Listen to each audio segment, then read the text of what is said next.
ओम बच्चों, मेरा नाम जितेश कुमार है। हम लोग सर्कुलर मोशन को आज आगे बढ़ाएंगे। सर्कुलर मोशन, अगर कोई पार्टिकल सर्कुलर ट्रैक पे यानी सर्कुलर पाथ पे मूव कर रहा है, इस तरीके के मोशन को हमने सर्कुलर मोशन कहा था। एक स्पेशल केस था रोटेशनल मोशन का। सर्कुलर मोशन को पढ़ने के लिए हमने दो पार्ट में इसको बांटा था, kinematics and dynamics of circular motion. यानी पूरे काइनेटिक्स को दो पार्ट्स में बांटा था, काइनेमेटिक्स एंड डायनेमिक्स। इसमें काइनेमेटिक्स में हम लोगों ने अलग अलग इक्वेशंस, उसके एंगुलर पैरामीटर्स हो या एक्सेलरेशन हो या relation between linear and angular parameters हो या एक्सेलरेशन का डीप एनालिसिस हो, ये सब हम लोगों ने किया। फिर डायनेमिक्स ऑफ सर्कुलर मोशन में हमने कहा था cause of circular motion is centripetal force. यानी कि अगर कोई पार्टिकल सर्कुलर ट्रैक पे है तो उसको अपने सर्कुलर ट्रैक मेंटेन करने के लिए एक necessary force that is directed towards centre चाहिए, तभी वो सर्कुलर ट्रैक मेंटेन कर सकता है।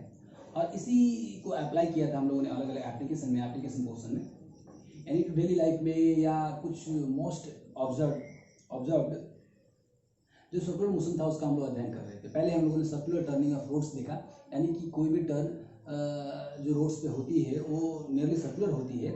अगर सर्कुलर होती है तो नेसेसरी सेंट्रीपिटल फोर्स कैसे प्रोवाइड किया जाता है, तो वहाँ पे हमने देखा फ्रिक्शन एंड बैंकिंग से हमने necessary centripetal force and controllability दोनों ही हम लोगों ने वहाँ पे प्रोवाइड करवाया। तो दूसरा टॉपिक हम लोगों ने कोनिकल पेंडुलम देखा पिछले क्लास में, उसको भी एनालिसिस किया। अब आखिरी टॉपिक की तरफ बढ़ रहे हैं बच्चों हम लोग। एक ब्रॉड टॉपिक है ये, वर्टिकल सर्कुलर मोशन। इसमें हम लोग अलग अलग चीज़ें पढ़ेंगे। वर्टिकल सर्कुलर मोशन एक बहुत इंपॉर्टेंट टाइप का वर्टिकल सर्कुलर मोशन है बच्चों। ये दो प्रकार के हो सकते हैं बच्चों वर्टिकल सर्कुलर मोशन। आप साफ समझ रहे हैं, अभी तक जिस सर्कुलर मोशन की हम लोग बात कर रहे थे एप्लीकेशन में, वो हॉरिजॉन्टल था। हम कहें या ना कहें, हॉरिजॉन्टल था।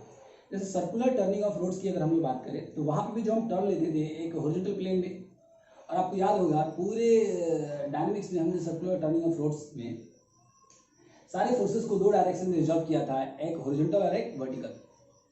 या कोनिकल पेंडुलम में बॉब का जो मोशन है वो भी हॉरिजॉन्टल प्लेन में है, और इसलिए वहाँ पे भी सारे फोर्सेस को जो रिजॉल्व किया था दो डायरेक्शन में बच्चों, एक हॉरिजॉन्टल और एक वर्टिकल डायरेक्शन में। वर्टिकल डायरेक्शन में चूंकि वो इक्विलिब्रियम में रहता था तो नेट फोर्स को हम लोग बैलेंस करते थे, और हॉरिजॉन्टल डायरेक्शन में नेट फोर्स निकालते थे टुवर्ड्स द सेंटर, और इसी को बोलते थे यही प्रोवाइड करेगा नेसेसरी सेंट्रीपिटल फोर्स। यानी अभी तक के जो दो एप्लीकेशन देखा हम लोगों ने हॉरिजॉन्टल सर्कुलर मोशन का। लेकिन वर्टिकल सर्कुलर मोशन खास बात यह है कि ना चाहते हुए भी इसमें ग्रेविटी एक्शन में आ जाता है। अगर किसी हॉरिजॉन्टल प्लेन में आप किसी रफ या स्मूथ सरफेस में, किसी हॉरिजॉन्टल प्लेन में आप किसी पार्टिकल को मूव करा रहे, आप चाहे तो ग्रेविटी एक्शन में होगा, ग्रेविटी एक्शन में नहीं होगा। अगर मान लीजिए जैसे सर्कुलर टर्निंग ऑफ रोड्स का पहला केस, यानी कि फ्रिक्शन से हमने नेसेसरी सेंट्रीपिटल फोर्स प्रोवाइड करवाया था, उस टाइम जरा देखिए रोड पे कोई व्हीकल है तो नीचे ग्रेविटी तो लग रहा है, लेकिन वो ग्रेविटी नॉर्मल फोर्स द्वारा काउंटर बैलेंस था, इसलिए ग्रेविटी एक्शन में तो नहीं था वहां पे, है कि नहीं। वैसे ही कह सकते हैं बच्चों कि कोनिकल पेंडुलम में मैसिव बॉब है, उसमें ग्रेविटी तो लग रहा है, लेकिन वो ग्रेविटी काउंटर बैलेंस्ड है with the help of tension force, है कि नहीं। तो इसलिए वहां पे ग्रेविटी तो है लेकिन एक्शन में नहीं है कि नहीं, बैलेंस हो जा रहा है, काउंटर बैलेंस हो जा रहा है, कैंसल्ड हो जा रहा है। लेकिन वर्टिकल सर्कुलर मोशन में हम ना चाहते हुए भी ग्रेविटी तो एक्शन में आएगा ही, क्योंकि ये वर्टिकल प्लेन है, और वर्टिकल प्लेन है तो without gravity we can not imagine this type of motion. तो दो प्रकार के मोशन होते हैं बच्चों। एक मोशन होते हैं completely governed bye the gravity, है कि 100% गवर्न्ड बाय द ग्रेविटी। यानी कि एक तरीके के वर्टिकल सर्कुलर मोशन हम लोग देखेंगे जो कंप्लीट ग्रेविटी द्वारा गवर्न होगा। जैसे आप सैटेलाइट का मोशन देख सकते हैं बच्चों, है कि नहीं। सैटेलाइट में एक इनिशियल काइनेटिक एनर्जी हमने दिया यहाँ पे, मान लीजिए जो भी उसका जितना भी हाइट पे आप ले जाना चाहते हैं, ग्रेविटेशन में हम लोग बहुत डिटेल में सैटेलाइट्स के बारे में देखेंगे। तो जो भी इनिशियल आप जो binding energy of the satellite होता है उतना एनर्जी आप उसको प्रोवाइड करते हैं अपोजिट डायरेक्शन में, है कि नहीं, अपोजिट काइनेटिक्स में, और वो एक सर्टेन हाइट पे जाता है, फिर वहाँ पे आप उसको प्रोजेक्ट करते हैं, और प्रोजेक्ट करने के बाद में वो भी एक सर्कुलर ट्रैक ले लेता है। इनिशियल जो काइनेटिक एनर्जी आपने दिया, बाद में आपके हाथ में कंट्रोल नहीं रहता है उसका। सर्टेन अलग अलग टाइप के सैटेलाइट्स होते हैं बच्चों, है कि नहीं, तो ग्रेविटी द्वारा गवर्न होता है। या फिर दूसरी बात हम लोग करें बच्चों, कंप्लीट ग्रेविटी द्वारा गवर्न होता है। जैसे किसी ऑब्जेक्ट को हमने एक स्ट्रिंग लिया हमने, है कि नहीं, और इस स्ट्रिंग को हमने इनिशियली ऐसे घुमा दिया एक सर्कुलर ट्रैक में, वर्टिकल सर्कुलर ट्रैक पे, और छोड़ दिया, है कि नहीं। तो सर ऐसा अगर छोड़ देते हैं हम तो डेफिनेटली ये गिर जाएगा नीचे। वैसा इसलिए बच्चों कि धीरे धीरे उस पार्टिकल का मास डिक्रीज हो जाएगा due to the drag force exerted by the, that is drag और resistance force exerted by the air. लेकिन अगर हम ऐसा मान ले एयर नहीं है, जैसे इंटरस्टेलर स्पेसेस में अगर आप ऊपर जाए स्पेस में, तो मैक्सिमम प्लेसेस है जहाँ पे वैक्यूम है, यानी कि नथिंग इज देयर, है कि नहीं? तो वहाँ पे कोई किसी प्रकार की रेजिस्टेंस नहीं है। Once you have given the initial kinetic energy, it will move with that speed for infinite long time. तो इस तरीके के मोशन को हम लोग completely govern by the gravity बोलेंगे। एंड दूसरे तरीके का मोशन होता है कि हमारी एक अपनी पर्पस है, ग्रेविटी तो एक्शन में है वहां पे, लेकिन इस ग्रेविटी के अलावा भी कोई एक्सटर्नल फोर्स हम लोग वहां पे अप्लाई करते हैं और हम अपना डिजायर्ड स्पीड गेन कर रहे हैं। क्योंकि ग्रेविटी की तो एक खास बात है, जो है सो है। एक बार अगर कोई ऑब्जेक्ट आपने मोशन में सेट कर दिया, उसका मास फिक्स हो गया, उसका ट्रैक फिक्स हो गया, और ग्रेविटी तो कांस्टेंट है ही, एक्सेलरेशन ड्यू टू ग्रेविटी तो कांस्टेंट है ही, और इसलिए आप कह सकते हैं कि फोर्स ऑफ ग्रेविटी भी एक कांस्टेंट क्वांटिटी है। तो अगर हम चाहते हैं कि अलग अलग सिचुएशंस में, अलग अलग टाइम पे, अलग अलग डेज में हम अलग अलग स्पीड गेन करना चाहते हैं, या यूनिफॉर्म मोशन हम लोग मेंटेन करना चाहते हैं, जो कि ग्रेविटी की फुल्ली कंट्रोल बाय ग्रेविटी में पॉसिबल नहीं है, जो कि मैक्सिमम सैटेलाइट्स में भी ये भी होते हैं कि हमें यूनिफॉर्म मोशन से मूव करने वाले सैटेलाइट्स भी भेजे जाते हैं, है कि नहीं? तो उस तरीके के केसेस में आप याद रखिएगा बच्चों, यहाँ पे एक एक्सटर्नल फोर्स भी प्रोवाइड करवाया जाता है, जिस एक्सटर्नल फोर्स के बाद फुल्ली कंट्रोल कैपेसिटी होती है, फुल कंट्रोलेबिलिटी होती है, यानी कंट्रोल करने की कैपेसिटी उसी एक्सटर्नल फोर्स के पास होती है। इसका मतलब ये हरगिज नहीं है बच्चों कि हमारा ग्रेविटी एक्शन में नहीं है। वर्टिकल सर्कुलर मोशन में ग्रेविटी तो एक्शन में होगा, लेकिन ग्रेविटी के अलावा भी अगर कुछ और डिजायर है, कुछ और हमारी जरूरतें हैं, उसके हिसाब से हम एक्सटर्नल फोर्स भी अप्लाई कर सकते हैं वर्टिकल सर्कुलर मोशन में। मोस्टली हमें यहाँ पे जो पढ़ना है, जो ज्यादा पढ़ना है, fully controlled by gravity, fully controlled by gravity. External forces application वाला बहुत कम, थोड़ा सा एक इंट्रोडक्शन के लिए हम लोग थोड़ा जानेंगे, लेकिन फिर भी फुल्ली कंट्रोल बाय ग्रेविटी हमें वाला वर्टिकल सर्कुलर मोशन पढ़ना है कि नहीं? दूसरे केस पर, पहले केस पर, उसको हम लोग स्टार्ट करते हैं। उस क्रम में हम एक छोटा सा सिस्टम कंसिडर कर रहे हैं, ताकि इस पूरे सिनेरियो को थोड़ा सा समझा जा सके। क्योंकि अभी तक जिस सर्कुलर मोशन की हम लोग बात कर रहे थे, इवन इन काइनेमेटिक्स, जब हमने पैरामीटर्स डिफाइन किया, और पैरामीटर्स डिफाइन करते समय या एक्सेलरेशन की चर्चा करते समय मोस्ट ऑफ द टाइम्स हमने जो एग्जांपल्स लिए वो हॉरिजॉन्टल सर्कुलर मोशन के लिए, हॉरिजॉन्टल प्लेन में सर्कुलर मोशन था। वर्टिकल सर्कुलर मोशन का हम लोगों ने यहाँ पे एग्जांपल्स बहुत ज़्यादा नहीं लिया। और अभी तक डायनामिक्स में भी जो दो बड़े ब्रॉड हमने टॉपिक्स देखे, उसमें 4 लेक्चर तो सर्कुलर टर्निंग ऑफ रोड्स में भी हो गए, एंड 2 लेक्चर्स आपके कोनिकल पेंडुलम, 6 लेक्चर्स हम लोगों ने देखा है। उन सारे लेक्चर्स में आप नहीं जानते थे, फिर भी वो हॉरिजॉन्टल सर्कुलर मोशन ही था। तो एक नया टाइप का मोशन, नया टाइप नहीं कहेंगे बच्चों, कि एक कुछ नई बातें यहाँ पे इंट्रोड्यूस हो रही है वर्टिकल सर्कुलर मोशन। इसमें कुछ और भी नई बातें होगी जो आपको सीखना पड़ेगा। उसको हम लोग जानते हैं, एक सिंपल सा सिस्टम कंसिडर करते हैं, एक सिंपल सा सिस्टम लेते हैं और उससे एनालिसिस करते हैं। उसके बाद में हम लोग सिस्टम भी चेंज करेंगे, तो फिर आपको और भी एनालिसिस करने में मदद मिलेगी, ताकि आप पहले से ही इसको समझे होंगे थोड़ा सा, इसका जो बेसिक्स है। तो चलिए बच्चों, एक सिंपल सा सिस्टम लेते हैं, एक स्ट्रिंग लेते हैं,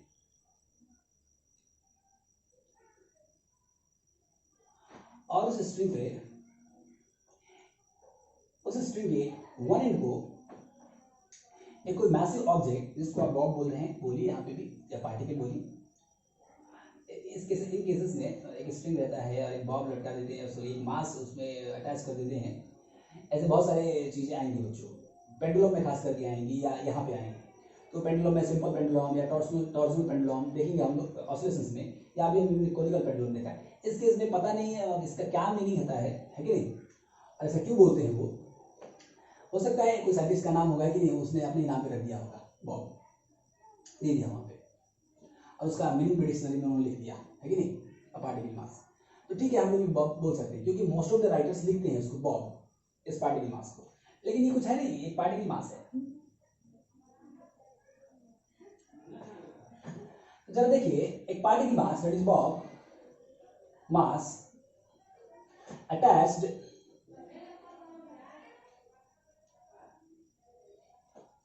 टू स्ट्रिंग।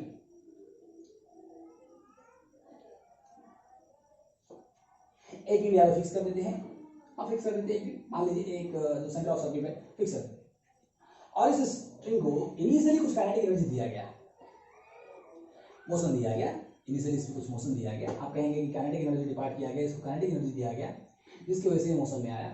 काइनेटिक एनर्जी का डेफिनेशन ही होता है the energy of the particle due to its motion. Due to its state of motion. Energy तब तक उसके पास है जब तक वो मोशन में है, एनर्जी वैनिश हो जाता है जब वो स्टॉप हो जाता है, जीरो हो जाता है काइनेटिक एनर्जी। तो हमने इसको कुछ सर्टेन काइनेटिक एनर्जी दिया और वो डिसिपेटिव नहीं है, एक नॉन डिसिपेटिव मीडियम हमने कंसीडर किया। नॉन डिसिपेटिव मीडियम मतलब किसी पार्टिकल का जो एनर्जी है वो ऑलवेज इनफाइनाइट लॉन्ग टाइम के लिए वो रिजर्व स्टोर करके रख सकता है ना। ये तभी पॉसिबल है जब नॉन डिसिपेटिव मीडियम होगा। आमतौर पे जो प्रैक्टिकल लाइफ में जो हमारा मीडियम है वो डिसिपेटिव मीडियम है।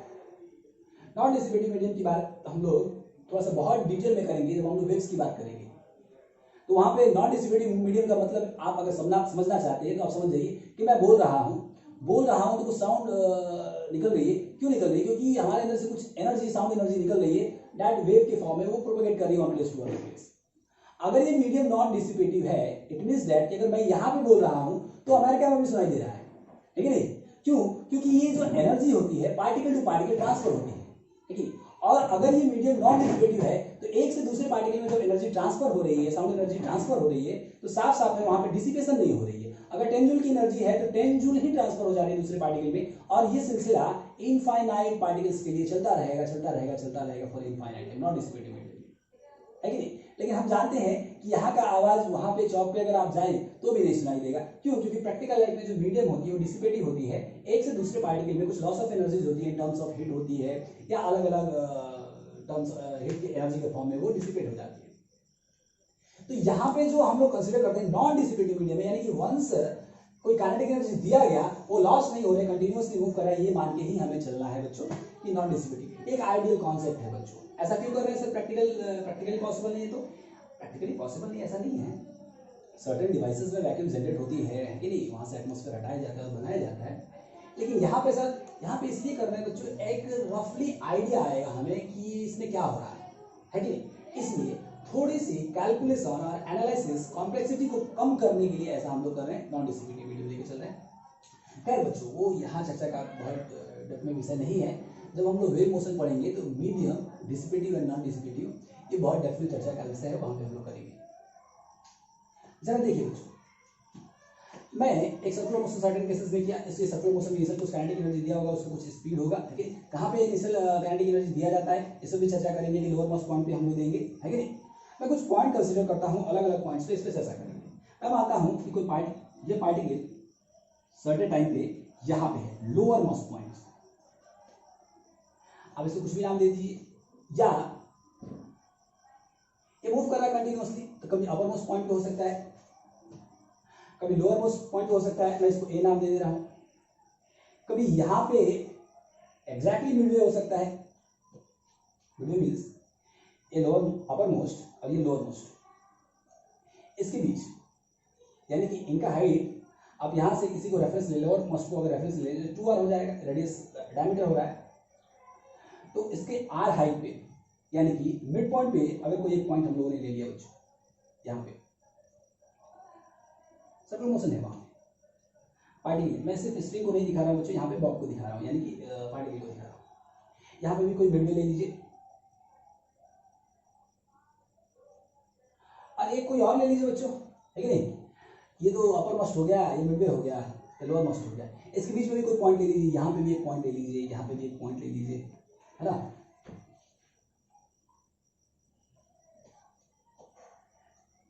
कुछ पॉइंट्स कंसिडर करें बच्चों, ए बी, इसको मैं सी नाम दे रहा हूँ, है कि नहीं।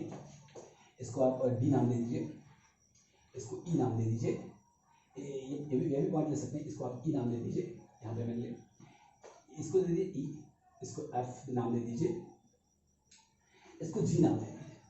थोड़ा सा एनालिसिस करते हैं। एक बात तो साफ है सर, भले ही ग्रेविटी द्वारा कंट्रोल हो या एक्सटर्नल फोर्स द्वारा कंट्रोल हो, या पिछले केसेस में हमने देखा बैंकिंग की वजह से कुछ फोर्स प्रोवाइड हो जा रहा था, नॉर्मल फोर्स का component necessary centripetal force provide कर रहा था, या फ्रिक्शन हो, या कॉनिकल पेंडुलम टेंशन फोर्स देखा, कोई भी केस हो, हॉरिजॉन्टल सर्कुलर मोशन हो या वर्टिकल सर्कुलर मोशन, अगर सर्कुलर ट्रैक मेंटेन करना है तो नेसेसरी सेंट्रीपिटल फोर्स तो चाहिए डायरेक्टेड टुवर्ड्स द सेंटर। ये सेंट्रीपिटल फोर्स तो प्रोवाइड कर रहे हैं। सी पूरे डायनेमिक्स में यही काम कर रहे हैं। कुछ एक एग्जाम्पल लेना सर्कुलर मोशन का, और उसमें हम कह रहे हैं कि अगर सर्कुलर ट्रैक में है तो सेंट्रीपिटल फोर्स नेसेसरी है। और ये कौन सा फोर्स, इंटरनल या एक्सटर्नल, उसको सेंट्रीपिटल फोर्स प्रोवाइड कर रहा है, ये पहले ढूंढ रहे हैं। और ढूंढने के बाद में उसको हम लोग उसके काइनेमेटिकल इक्वेशन से इक्वेट करके और अलग अलग चीजों पे चर्चा कर रहे हैं। इसका स्पीड क्या हो सकता है, टेंशन, पीरियड ऑफ रिवॉल्यूशन क्या हो सकता है, फ्रीक्वेंसी क्या हो सकता है, या आप इस केस में और भी चीजें देखेंगे हम लोग, है कि नहीं। पिछले केसेस में टेंशन निकाला हम लोगों ने, क्या हो सकता है कि नहीं। सर्कुलर टर्निंग ऑफ रोड्स में सेफ टर्निंग के लिए लिमिट ऑफ स्पीड क्या हो सकता है, मिनिमम स्पीड क्या हो सकता है, मैक्सिमम स्पीड क्या हो सकता है कि नहीं। इस तरीके की बातें हम लोग चर्चा कर रहे हैं, यानी एनालाइज कर रहे हैं उससे एसोसिएटेड पैरामीटर्स के बारे में। लेकिन सबसे पहली बात तो ये है कि फोर्सेस आइडेंटिफाई करो, उसको रिजॉल्व करो, ठीक है, towards the centre, towards the tangent, and देखो कि टुवर्ड्स द सेंटर कोई फोर्स है कि नहीं है तो वही फोर्स प्रोवाइड कर रहा है नेसेसरी सेंट्रीपिटल फोर्स। तो चलिए हम इन डिफरेंट प्लेसेस पे, क्योंकि एक बात आपको याद रखना है, सर्कुलर टर्निंग ऑफ रोड्स में या कोनिकल पेंडुलम में हम लोगों ने जो बेसिक सर्कुलर मोशन लिया था वो यूनिफॉर्म सर्कुलर मोशन था। लेकिन मैं आपको यह भी बता रहा हूं कि वर्टिकल सर्कुलर मोशन के केसेस में दो केसेस हमने कहा, एक तो fully controlled by gravity, initial projection होगा, इनिशियल काइनेटिक एनर्जी दिया जाएगा, लेकिन एक आप कह सकते हैं क्षणिक होगा, है कि नहीं। वो कंटिन्यूअस ट्रांसमिशन ऑफ एनर्जी नहीं होगा, इंस्टेंट ट्रांसमिशन ऑफ एनर्जी होगा। यानी कि आप कह सकते हैं किसी एक मोमेंट के लिए उसको एनर्जी ट्रांसफर किया गया और उसी एनर्जी से, उसी स्पीड से वो कंटिन्यूअसली मूव कर रहा है, या उसका एनर्जी चेंज हो रहा है, क्योंकि यहाँ पे ग्रेविटी है तो वर्क डन भी होगा, एंड वर्क डन है तो पोटेंशियल एनर्जी भी होगा, तो उसकी काइनेटिक एनर्जी पोटेंशियल एनर्जी में भी कन्वर्ट होगी, and further potential energy kinetic energy में भी कन्वर्ट होगी। ये कन्वर्जन ऑफ एनर्जी तो होगा, इसमें कोई डाउट नहीं। लेकिन पिछले केसेस में हमने देखा बच्चों कि यूनिफॉर्म सर्कुलर मोशन की बातें कर रहे थे, और ग्रेविटी के केस में ये फुल्ली कंट्रोल बाय ग्रेविटी में यूनिफॉर्म मोशन पॉसिबल नहीं है। अगर कोई एक्सटर्नल, क्योंकि फुल्ली आप जानते हैं बच्चों, आप जब अपर डायरेक्शन में जाएंगे तो पोटेंशियल एनर्जी आपको कंज्यूम करना पड़ेगा, लेकिन एक्सटर्नल फोर्स को पोटेंशियल एनर्जी खर्च करना पड़ेगा, है कि नहीं, वर्क डन करना पड़ेगा। आप डाउनवर्ड डायरेक्शन में आएंगे तो ग्रेविटी वर्क डन द्वारा होगा। तो साफ साफ है कि यहाँ पे पोटेंशियल एनर्जी कम ज्यादा हो रहा है, इसका कन्वर्जन हो रहा है काइनेटिक एनर्जी में, काइनेटिक एनर्जी का कन्वर्जन हो रहा है पोटेंशियल एनर्जी में। तो साफ साफ है कि भले ही एनर्जी कंजर्व तो होगा, क्योंकि कंजर्वेटिव फोर्स है, एक ही फोर्स होगा, और ग्रेविटी तो कंजर्वेटिव ही है कि नहीं। तो law of conservation of energy तो यहाँ पे अप्लाई करेंगे, लेकिन काइनेटिक एनर्जी कंजर्व होगा ऐसा नहीं कह सकते हैं। तो वर्टिकल सर्कुलर मोशन में इनिशियल सम काइनेटिक एनर्जी आप दे रहे हैं, उसके हिसाब से वो मूव कर रहा है, कंप्लीटली गवर्न बाय ग्रेविटी है। तो साफ साफ है बच्चों कि यहाँ पे वर्क डन भी हो रही है, तो पोटेंशियल एनर्जी भी जनरेट हो रहा है, और ये कन्वर्जन होने के कारण ऐसा है कि स्पीड तो कांस्टेंट नहीं रहेगा, ये नॉन यूनिफॉर्म सर्कुलर मोशन होगा ही। इसलिए मैंने डिफरेंट पॉइंट्स लिया।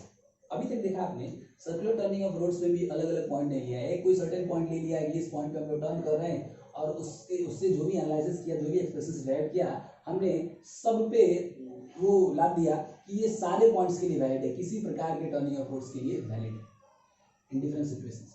कोनिकल पेंडुलम में भी वो पार्टिकल पूरे सर्कुलर पाथ पे था, ठीक है, लेकिन कोई एक पॉइंट लिया किसी सर्टेन टाइम टी पे, और उस पॉइंट पे सारा एनालिसिस हम लोगों ने कह दिया, और कह दिया यही एक्सप्रेशंस किसी भी मोमेंट पे और किसी भी पोजीशन पे वैलिड है, लेकिन ऐसा हमने कह दिया। लेकिन यहाँ पे जो बात है वर्टिकल सर्कुलर मोशन में, इसलिए नहीं है क्योंकि यहाँ पे स्पीड हर मोमेंट पे चेंज होगी, डेफिनेटली चेंज होगी, क्योंकि ये नॉन यूनिफॉर्म सर्कुलर मोशन का ही एग्जाम्पल है।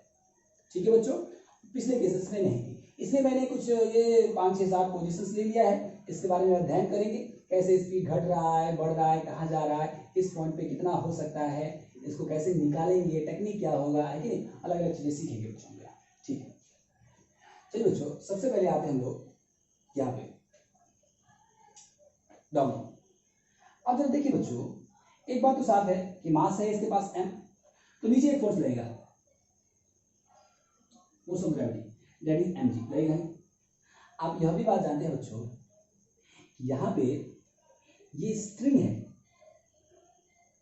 और ये स्ट्रिंग अटैच्ड है इस मैसिव पार्टिकल से। एक बात साफ है कि एक कोई भी स्ट्रिंग ले, सिंपल सी एग्जांपल है, कोई बड़ी बात नहीं, वर्टिकल सर्कुलर मोशन, एक स्ट्रिंग ले लीजिए, घरों में होगा आपके, है कि नहीं, कौन सी बड़ी बात है, या कोई रस्सी ले लीजिए, और एक एंड पे एक कोई पत्थर वगैरह या बॉल वगैरह बांध दीजिए और दूसरे एंड से उंगली में लपेट लीजिए, आप उंगली में फिक्स कर लीजिए, है कि नहीं, आप अपने फिंगर पे, और इसको ऐसे नचाइए। यही है ये केस बॉडी के सब मोशन। एक बात आप देखिए, आप नचा रहे हैं, ये नाचते रहेगा, लेकिन जैसे आपने थोड़ा स्लो किया गिर जाएगा। अब स्लो किया गिर गया, इसको साइंटिफिक टर्म में हम लोग समझते हैं क्यों गिर गया।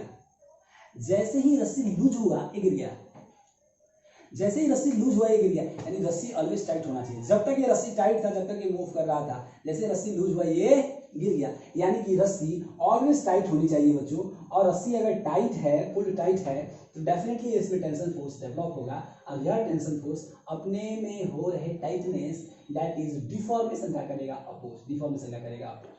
तो अगर इस केस में अगर ये स्ट्रिंग है तो साफ साफ है बच्चों कि नीचे के डायरेक्शन में ये स्ट्रेस है, तो अपोजिट डायरेक्शन में एक फोर्स लगाएगा जिसको आप बोलेंगे टेंशन फोर्स। ये दो प्रकार की फोर्सेस होंगी, यहाँ पे एक ग्रेविटी एक्ट करेगा और एक टेंशन करेगा। और इस सिचुएशन में इसी ग्रेविटी और इसी टेंशन का जो नेट फोर्स होगा, आप सब जानते हैं कि हमें सर्कुलर मोशन में अगर इस बॉल को घुमाना है तो net force must be directed towards the centre. इसलिए आप जानते हैं ये टेंशन फोर्स ज़्यादा होना चाहिए एमजी फोर्स से, जो नेट फोर्स प्रोवाइड करेगा टुवर्ड्स द सेंटर। इस केस में यहाँ पे देखते हैं बच्चों, मिडवे में देखिए बच्चों, एक बात तो है, ग्रेविटी तो ऑलवेज डाउनवर्ड ही रहेगा। डाउनवर्ड का डेफिनेशन समझिए बच्चों। डाउनवर्ड डज नॉट मीन कि मैंने यहाँ पे एक वर्टिकल डायरेक्शन का मतलब ये नहीं है कि हमने एक यहाँ पे खंभा खड़ा कर दिया सीधे, ये वर्टिकल डायरेक्शन है। आप डाउनवर्ड में समझिए, vertical means directed towards the centre of the earth. Vertical means directed towards the centre of the earth. हर चीज वर्टिकल। मान लीजिए कि ये अर्थ है नियरली स्फेरिकल, यहाँ पे कोई एक पार्टिकल ऐसे डायरेक्टेड टुवर्ड्स द सेंटर, ये सब वर्टिकल है, ये सब वर्टिकल है। डिपेंडिंग ऑन द ऑब्जर्वर, यहाँ पे ऑब्जर्वर इसके लिए वर्टिकल है कि नहीं। So vertical means directly towards the center of the earth, directly towards the center of the earth. तो जरा देखिए बच्चों यहाँ तो ये जो फोर्स ऑफ ग्रेविटी होगा वो तो ऑलवेज वर्टिकल ही लगेगा बच्चों, है कि नहीं, mg। लेकिन एक बात ये भी लगेगी बच्चों, टेंशन तो ऑलवेज अलोंग द स्ट्रिंग ही लगेगा। अपनी बॉडी में हो रहे डिफॉर्मेशन का करेगा अपोज, अपने बॉडी में हो रहे डिफॉर्मेशन का करेगा अपोज, इस डायरेक्शन में रहेगा टेंशन। देखिए तो बच्चों, यहाँ पे टेंशन और एमजी अपोजिट डायरेक्शन में, लेकिन यहाँ पे टेंशन और MG inclined at 90 degree, inclined right angle है, ठीक है नहीं, अलग अलग चीज़ें चेंज हो रही है। तो इनकी नेट फोर्सेस अलग होगा, इनका नेट फोर्सेस अलग होगा, क्योंकि फोर्स एक वेक्टर क्वांटिटी है। और इसका जब हम लोग रिजल्टेंट निकालेंगे बच्चों, तो definitely R is equal to, ये वेक्टर में हम लोग निकालते थे बच्चों, R is equal to under root P square, first force का स्क्वायर प्लस सेकंड फोर्स का square, and plus 2pq or 2pq cos theta या थीटा एंगल बिटवीन दिस। आप जरा देखेंगे बच्चों, अगर यहाँ पे 180 डिग्री है तो cos 180 का वैल्यू -1 हो जाएगा, एंड यहाँ पे 90 डिग्री है तो 90 डिग्री का वैल्यू 0 हो जाएगा, है कि नहीं। तो यहाँ पे नेट फोर्स इक्वल नहीं है, यहाँ पे सारे फोर्सेस और सभी सिचुएशंस पे यहाँ पे फोर्सेस बदल रहे हैं, और फोर्सेस बदल रहे हैं तो एक्सेलरेशन भी बदलेगा, और एक्सेलरेशन बदल रहा है तो डेफिनेटली है कि वहाँ पे स्पीड भी चेंज होगा बच्चों, है कि नहीं। अब जरा देखिए बच्चों, यहाँ टॉप मोस्ट पॉइंट की बात कर रहे हैं, साफ साफ है ग्रेविटी तो नीचे लगने ही वाला है सर, इसमें तो कोई डाउट ही नहीं सर, ग्रेविटी नीचे लगने वाला है। और ये भी साफ साफ है सर, वर्टिकल पॉइंट है तो टेंशन भी तो नीचे लगेगा ही, स्ट्रिंग के डायरेक्शन में टेंशन फोर्स भी नीचे लगेगा, टेंशन फोर्स भी नीचे लगेगा, है कि नहीं। क्योंकि टेंशन तो अपने ऑलवेज अपने में हो रहे डिफॉर्मेशन का करेगा अपोज, अपने बॉडी में हो रहे डिफॉर्मेशन का करेगा अपोज। यानी अगर आप स्ट्रिंग को स्ट्रेच कर रहे हैं तो स्ट्रिंग होना चाहेगा, है कि नहीं बच्चों, कंप्रेस होना चाहेगा। तो इस केस में देखिए बच्चों, सेम बात, नीचे लगेगा mg, एंड टेंशन तो स्ट्रिंग के डायरेक्शन में ही रहेगा, दैट इज टेंशन। इस केसेस में देखिए तो यहाँ पे नीचे लगेगा mg वर्टिकल डायरेक्शन में, एंड स्ट्रिंग के डायरेक्शन में ही लगेगा बच्चों टेंशन। यहाँ पे भी देख लीजिए बच्चों, अगर इस केस में भी देखेंगे तो ग्रेविटी तो ऑलवेज नीचे ही लगेगा बच्चों, इसमें कोई डाउट नहीं। एंड यहाँ पे इस डायरेक्शन में आपका लगेगा बच्चों, so that will be your tension force. अब देख रहे बच्चों, इन डिफरेंट कंडीशंस में फोर्स का दो फोर्सेस एक्ट कर रहे हैं यहाँ पे। एक तो ग्रेविटी, ग्रेविटी का तो डायरेक्शन सेम है, इसमें कोई डाउट नहीं, वर्टिकली डाउनवर्ड। लेकिन टेंशन फोर्स मैं आपको बता रहा हूं, पहली बात तो ये जो आप देख रहे हैं फिगर में कि इस टेंशन फोर्स का डायग्राम तो अलग अलग है हर पॉइंट पे, डायग्राम डायरेक्शन तो अलग अलग है, डिफरेंट है। ग्रेविटी का डायरेक्शन सेम है, मैग्नीट्यूड भी सेम है। इस टेंशन फोर्स का डायरेक्शन डिफरेंट है at different positions, at different moments. साथ ही में ये भी बता रहा हूं बच्चों, इसकी मैग्नीट्यूड भी अलग अलग होती है, इसकी मैग्नीट्यूड भी अलग अलग होती है। ये आप एक्सपीरियंस कर सकते हैं, ये कोई बड़ी बात नहीं बच्चों। आप किसी भी स्ट्रिंग को एक एंड को में कोई एक पत्थर बांध दीजिए, थोड़ा सा स्टोन ले लीजिए और उसको अटैच कर दीजिए अच्छे से, और उसके से वर्टिकली ले जाइए। आप देखिए बच्चों, जब ये ऊपर की तरफ जाएगा तो स्ट्रिंग थोड़ा सा हल्का मतलब दिखने लगेगा। हल्का दिखने का सेंस ये है कि बच्चों कि थोड़ा सा आपको फील होगा कि ज्यादा स्ट्रेच नहीं है, लेकिन जैसे ही वो नीचे की तरफ जाएगा, ऐसे मिड में से नीचे की तरफ आएगा, स्ट्रिंग ज्यादा स्ट्रेच दिखेगा, है कि नहीं? यानी कि ऊपर से नीचे की तरफ टेंशन इंक्रीज होती है। अब ऐसा आप रियलाइज करेंगे मैथमेटिकल एक्सप्रेशन से। ये तो हम लोग फिलोसफिकली चर्चा कर रहे हैं बच्चों, वर्बली चर्चा कर रहे हैं। ये तो मैंने आप पे थोप दिया, आप कहेंगे ऐसा, आमतौर पर एक्सपीरियंस के आधार पे, है ना? लेकिन ये फिजिक्स सिर्फ एक्सपीरियंस नहीं देखता है बच्चों। हम लोग इसका मैथमेटिकल एनालिसिस करेंगे और प्रूव करेंगे कि जब ऊपर से नीचे आती है तो इसका टेंशन इंक्रीज होता है, नीचे से ऊपर जाता है तो बच्चों टेंशन डिक्रीज होता है, टेंशन। तो मैं आपको ये बता रहा हूँ बच्चों कि यहाँ पे टेंशन का डायरेक्शन भी अलग अलग है और मैग्नीट्यूड भी अलग अलग है, और इसलिए डायरेक्शन भी अलग अलग, मैग्नीट्यूड भी अलग अलग है। तो डिफरेंट सिचुएशंस में नेट फोर्स भी अलग अलग है ना? और नेट फोर्स भी अलग अलग है, तो टुवर्ड्स द सेंटर फोर्स भी अलग अलग प्रोवाइड हो रहा है। तो एक्सेलरेशन भी डिफरेंट है कि नहीं बच्चों? एक्सेलरेशन भी डिफरेंट है, और आप कह सकते हैं इसीलिए ये नॉन यूनिफॉर्म सर्कुलर मोशन है बच्चों, नॉन यूनिफॉर्म सर्कुलर मोशन। ठीक है, चलिए इसमें क्या करना है? तो चलिए, मैं एक बात तो आपने कह दिया सर कि टेंशन अलग अलग है, तो आप एक नाम तो नहीं दे सकते हैं। यहाँ टेंशन एट ए बोल सकते हैं हम लोग, यहाँ पे टेंशन एट बी बोल सकते हैं हम लोग,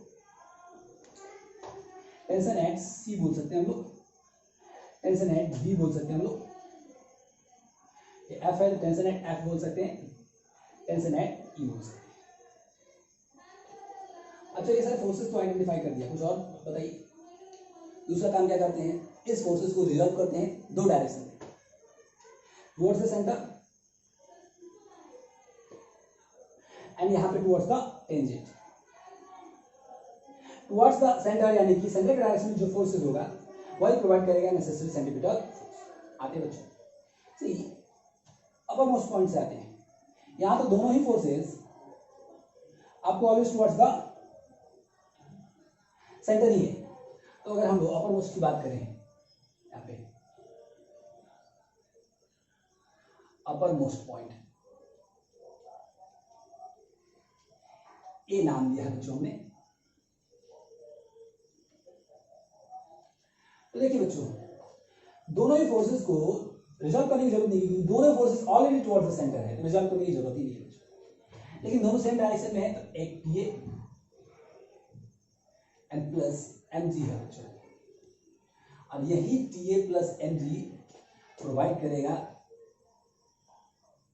necessary centripetal force, necessary centripetal force.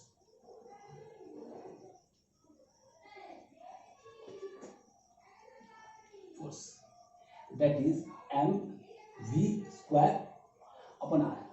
मैं जब वी लिख रहा हूं बच्चों, तो अभी तक हम लोग वी इसलिए लिख रहे थे क्योंकि हर मोमेंट पे, हर पोजीशन पे स्पीड सेम था। लेकिन यहाँ पे हर मोमेंट पे स्पीड सेम नहीं है, तो हम जिस पोजीशन की बात कर रहे हैं ए, ये इस पोजीशन का स्पीड है वी, तो हम लोग वी ए लगा देंगे बच्चों। इक्वेशन नंबर 1 आप लोअर मोस्ट पॉइंट की बात कर रहे हैं, यहाँ भी दो फोर्सेस है अपोजिट डायरेक्शन में। तो आप जानते हैं बच्चों कि अगर ये इसको सर्कुलर मोशन में मूव करना है ना, तो नेट फोर्स जो होना चाहिए डायरेक्टली टुवर्ड्स द सेंटर होना चाहिए, और ये तभी होगा जब ये टेंशन फोर्स बड़ा होगा। तो आप यहाँ पे लोअर मोस्ट पॉइंट की बात कर सकते हैं, लोअर मोस्ट पॉइंट, इसको आपने सी कहा है हमने, तो देखिए बच्चों यहाँ पे टेंशन फोर्स को तो बड़ा होना ही है, TC माइनस mg, और यही प्रोवाइड करेगा नेसेसरी सेंट्रीपिटल फोर्स।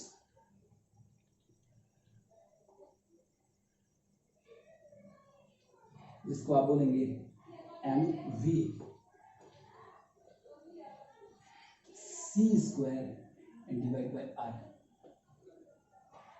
तो एक मिड पॉइंट ले लीजिए, मिड पॉइंट मैं b को ले लेता हूं बच्चों, b लेंगे या d लेंगे सेम होगा बच्चों, सिमिलर रिजल्ट्स आएंगे। बच्चों यहाँ पे भी दो फोर्सेस हैं, एक टुवर्ड्स द सेंटर और एक टुवर्ड्स द टेंजेंट। इसको भी रिजर्व करने की जरूरत नहीं है, क्योंकि दोनों ही फोर्सेस जिस डायरेक्शन में हमें चाहिए उसी डायरेक्शन से, ये टुवर्ड्स द सेंटर है वो प्रोवाइड करेंगे सेंट्रीपिटल फोर्स। तो टुवर्ड्स द सेंटर क्या है बच्चों, so T at B, tension at B, यही प्रोवाइड करेगा नेसेसरी सेंट्रीपिटल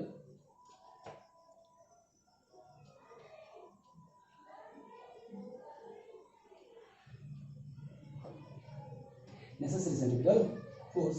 इसको आप बोलेंगे mvb² upon r, mvb² upon r। Sir यहाँ पे एक और फोर्स है टुवर्ड्स द टेंजेंट, साफ साफ दिख रहा है, ये टेंजेंट के डायरेक्शन में एक फोर्स का कंपोनेंट है, मतलब यहाँ टेंजेंशियल एक्सेलरेशन भी है। और अगर टेंजेंशियल एक्सेलरेशन है तो आपको याद होगा बच्चों यूनिफॉर्म मोशन है, नॉन यूनिफॉर्म सर्कुलर मोशन की बात हम लोगों ने किया था, और हमने कहा था कि अगर कोई पार्टिकल सर्कुलर मोशन में है, इसके दो एक्सेलरेशन के दो कंपोनेंट होंगे, एक टुवर्ड्स द सेंटर और एक टुवर्ड्स द टेंजेंट, जिसको सेंट्रीपिटल एंड टेंजेंशियल एक्सेलरेशन भी हमने कहा। और हमने कहा centripetal acceleration is responsible to maintain the circular track, that is it changes the direction of the particle at each position and each moment such that it can maintain its circular track। Centripetal acceleration का कारण ये, centripetal acceleration का काम ये था कि वो circular track maintain कर रहा था, और tangential acceleration is responsible to change its speed, change its speed, यानी कि टेंजेंशियल एक्सेलरेशन स्पीड चेंज करने के लिए रिस्पांसिबल है, स्पीड बढ़ाने के लिए और घटाने के लिए। और इसलिए हमने कहा था क्लासिफिकेशन ऑफ सर्कुलर मोशन में, यूनिफॉर्म सर्कुलर मोशन में स्पीड कांस्टेंट होता है, इसलिए टेंजेंशियल एक्सेलरेशन नहीं होता है, जीरो होता है, क्योंकि स्पीड चेंज ही नहीं हो रही है। और सेंट्रीपिटल एक्सेलरेशन होता है ऑलवेज, ये नेसेसरी एक्सेलरेशन था बच्चों, नेसेसरी फोर्स था।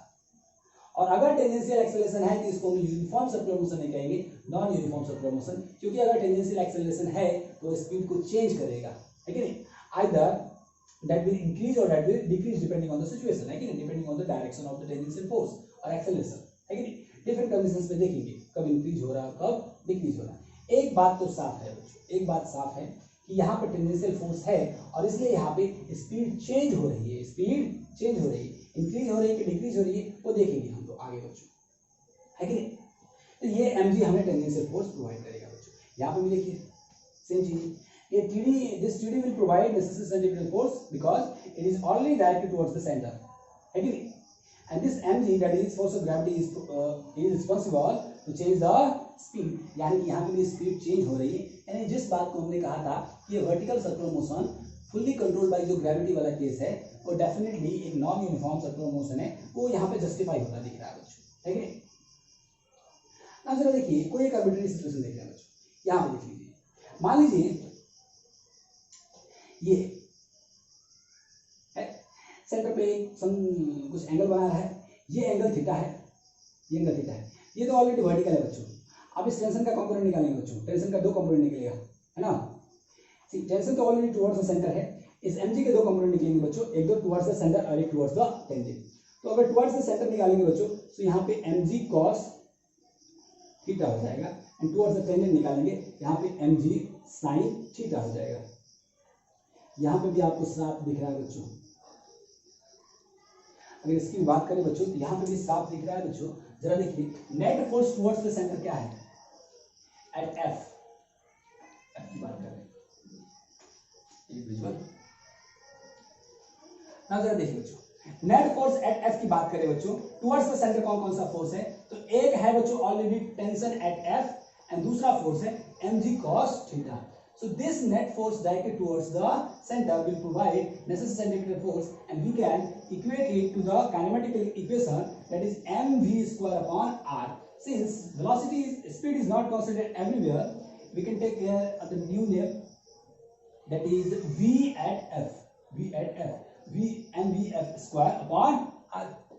एंड दूसरा आप ये भी देख रहे हैं बच्चों कि यहाँ पे भी टेंजेंशियल कंपोनेंट है, यहाँ पे भी टेंजेंशियल कंपोनेंट है mg sin थीटा, और अगर टेंजेंशियल कंपोनेंट है तो ये स्पीड को चेंज करेगा बच्चों, इंक्रीज करेगा या डिक्रीज करेगा, ये हम लोग आगे चर्चा करेंगे, चेंज करेगा।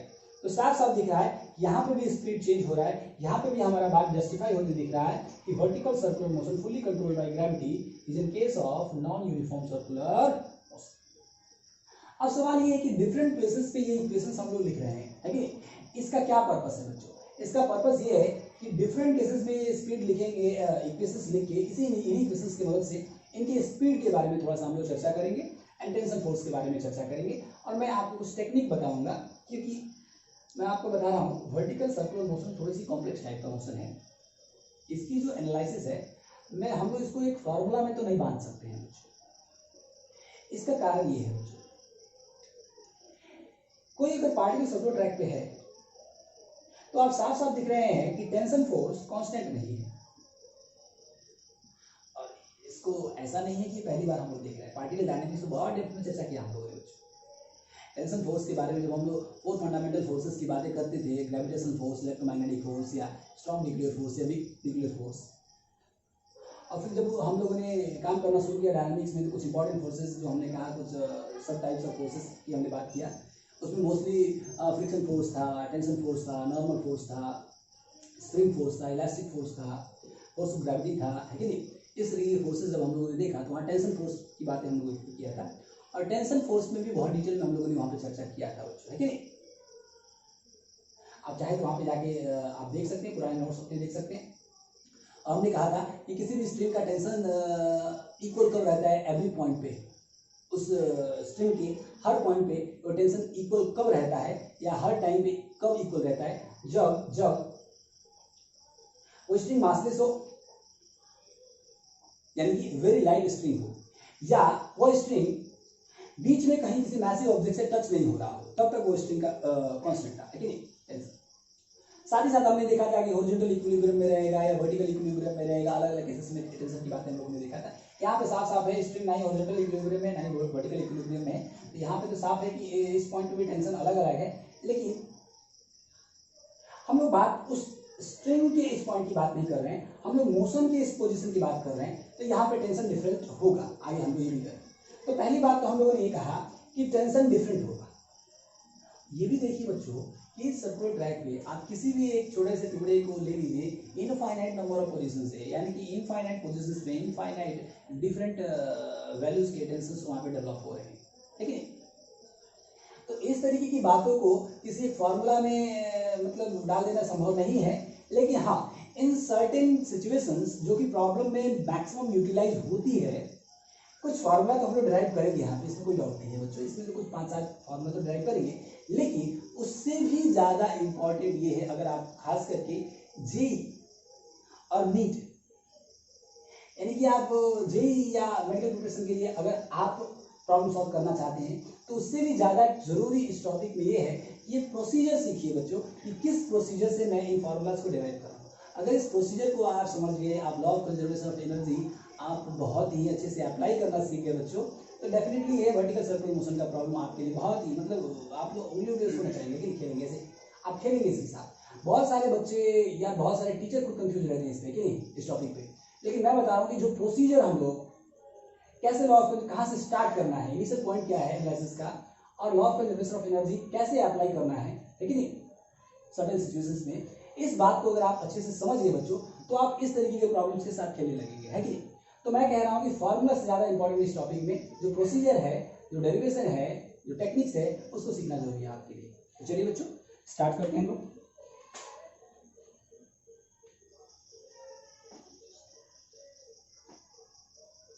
जरा देखिए बच्चों, यहाँ पे इसको मिटा रहा हूँ।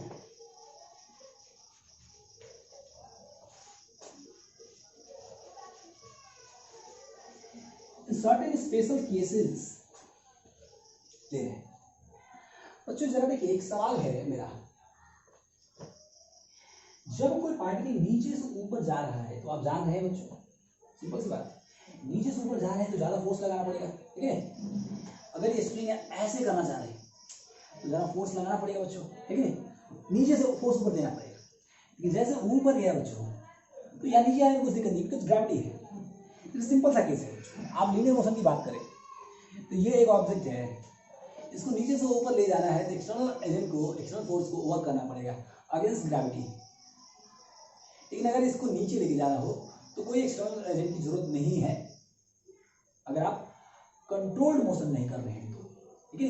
फ्री फॉलिंग कराने तो कोई जरूरत नहीं, जैसे ही छोड़ देंगे ग्रेविटी अपने पास को खींच लेगा, है कि नहीं। सेम चीज, तो नीचे से ऊपर जाएगा तो कुछ ज्यादा मतलब इसको चाहिए एनर्जी इसको, और इसलिए इसको काइनेटिक एनर्जी डिवाइड करना है, कुछ एनर्जी चाहिए नीचे से ऊपर जाएगा कैसे। लेकिन जब ऊपर से नीचे आ रहा है बच्चों तो साफ साफ दिख रहा है बच्चों, ग्रेविटी फ्री फॉलिंग हो रही है, under gravity, motion under gravity है, उसको बहुत ज्यादा आप पुश करने की जरूरत नहीं होगी, वो ऑटोमेटिक हो जाएगी। तो जब हम लोग नीचे से ऊपर जाते हैं एक सवाल ये होता है कि सर यहाँ पे कितना, इस जगह पे कितना काइनेटिक एनर्जी दिया जाए। अब मैं दूसरे शब्दों में बात करूँ तो स्पीड दिया जाए। काइनेटिक एनर्जी का एक्सप्रेशन तो आप जानते हैं, यहाँ पे भी स्क्वायर है कि नहीं। तो मास तो जो पार्टिकल है उसका मास है, तो काइनेटिक एनर्जी या स्पीड के टर्म में बात करते हैं हम लोग, तो कितना काइनेटिक एनर्जी दिया जाए, what minimum energy so the particle given at the lowermost position such that it can cross the uppermost position। क्यों सर, ऐसा क्यों? अभी अभी आपने कहा सर्कुलर ट्रैक मेंटेन करना है, अभी आप बात कर रहे हैं अपर मोस्ट क्रॉस करना है। अरे भाई, अगर अपर मोस्ट क्रॉस कर गया तो नीचे तो अंडर ग्रेविटी आ ही जाएगा फिर, है कि नहीं। इसकी बातें किया जाता है और वही केसेस हम लोग यहाँ पे निकाला है। तो एक बात बताइए बच्चों, यहाँ पे मूव करते करते करते करते करते करते करते करते करते करते जा रहे हैं, जब पार्टिकल यहाँ पे आ रहा है उसकी स्पीड कितनी होनी चाहिए, मिनिमम स्पीड होनी चाहिए, है कि नहीं। क्योंकि जैसे यहाँ से आगे बढ़ेगा तो फिर उसका स्पीड इंक्रीज होगा, उसमें कोई बात नहीं, क्योंकि वो फ्री फॉलिंग अंडर ग्रेविटी है और वहां एक्सेलरेट होगा। तो यहाँ पे कितना स्पीड दिया जाए ये भी बात करेंगे। तो यहाँ पे कितना स्पीड दिया जाए कि यहाँ पे स्पीड आगे मिनिमम हो जाए, यहाँ पे मिनिमम स्पीड जो दिया जाए, यहाँ पे मिनिमम ऐसा स्पीड हो कि क्रॉस हो जाए। तो जरा देखिए बच्चों, यहाँ पे जो टेंशन फोर्स है वो ये फोर्स ऑफ ग्रेविटी को सपोर्ट कर रहा है, फोर्स ऑफ ग्रेविटी सपोर्ट कर रहा है, and force of gravity already sufficient है नेसेसरी सेंट्रीपिटल फोर्स प्रोवाइड करने में। क्योंकि अगर फोर्स ऑफ ग्रेविटी mg कुछ भी है, अगर 2 न्यूटन का भी फोर्स है, 1 न्यूटन का भी फोर्स है, तो अ सर्टेन रेडियस है, तो अगर आप फोर्स की बात अगर करेंगे 2 Newton, this will be equated to mv square upon r। तो यहाँ से कुछ ना कुछ तो स्पीड मिलेगा, और अपर मोस्ट पॉइंट पे अगर स्पीड कुछ ना कुछ है तो डेफिनेटली ये q इसको क्रॉस कर देगा, मोशन में है तो क्रॉस कर देगा। तो डेफिनेटली अपर मोस्ट पॉइंट से अगर ये क्रॉस किया तो उसके बाद तो ये एक्सेलरेट हो रहा है, तो नीचे आने में तो कोई समस्या नहीं होगी। तो हम कह सकते हैं कि अपर मोस्ट पॉइंट पे, नीचे भी आएंगे तो नीचे कितना मिनिमम स्पीड दिखा दिया जाएगा ये भी देखेंगे। लेकिन इतना स्पीड यहाँ पे दिया जाए कि इस सिचुएशन पे आते आते अगर टेंशन ना भी रहे, फोर्स ऑफ ग्रेविटी तो नहीं रहेगा, ऐसा सिचुएशन नहीं होगा, क्योंकि उसके पास मास है और अर्थ है, अर्थ कहीं नहीं जा रहा है, तो फोर्स ऑफ ग्रेविटी तो एक्ट करेगा, लेकिन स्ट्रिंग का टेंशन हम अपने हिसाब से चेंज कर सकते हैं कि नहीं, कम ज्यादा हो सकता है।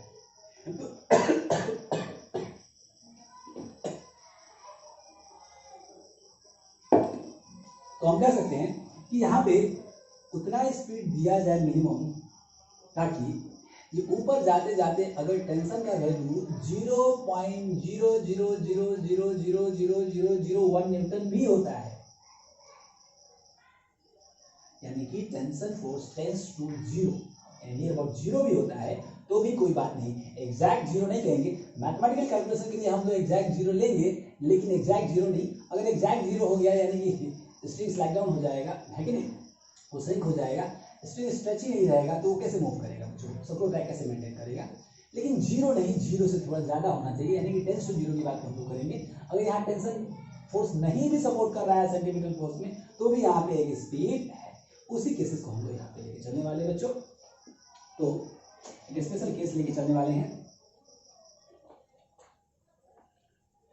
For minimum speed at positions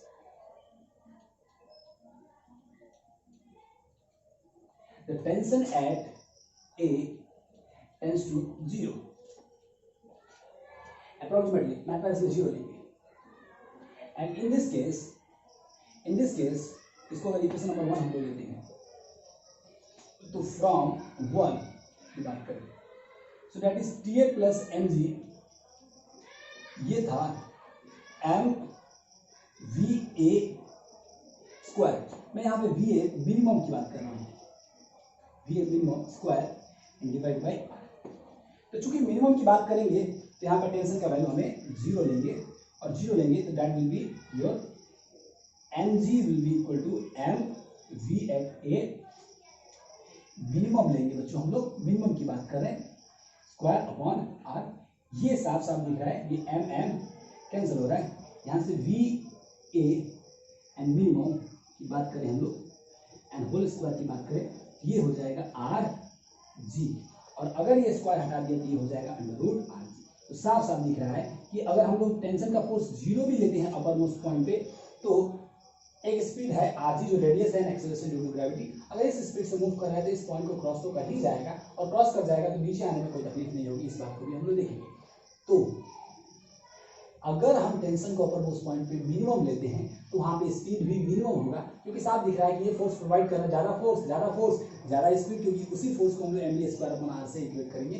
तो अगर टेंशन मिनिमम रह रहा है तो स्पीड भी मिनिमम होगा, और हर जगह इस मिनिमम स्पीड की हम लोग बात करेंगे।